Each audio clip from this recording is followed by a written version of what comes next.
Barriers in communication. Communication barriers are any factors that prevent us from effectively exchanging and understanding messages.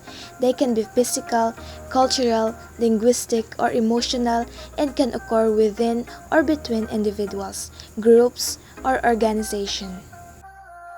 Language or linguistic barrier.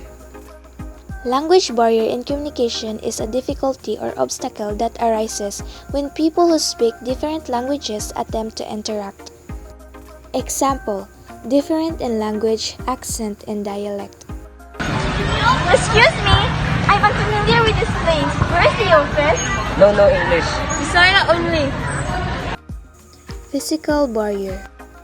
Physical barriers refers to any physical limitation that can interfere with the communication process. Examples including noise, poor lighting, distance between speakers, and physical obstructions between speakers. Example: noise inside the classroom.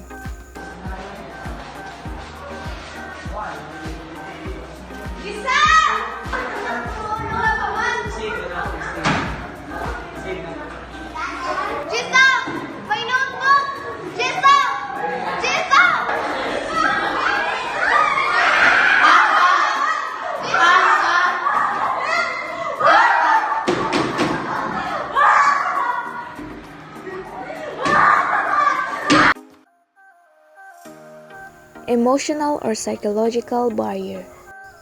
An emotional barrier in communication is a psychological barrier that prevents people from fully expressing their emotions or feelings to one another.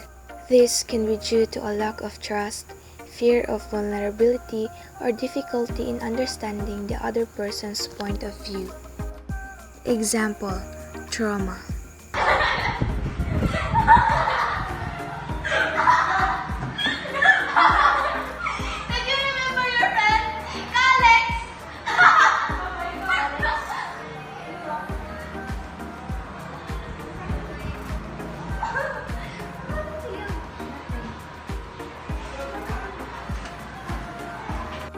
Cultural barrier.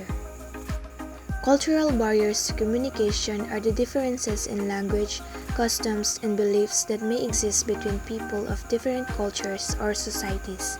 These barriers can prevent people from understanding each other, leading to miscommunication and misunderstanding.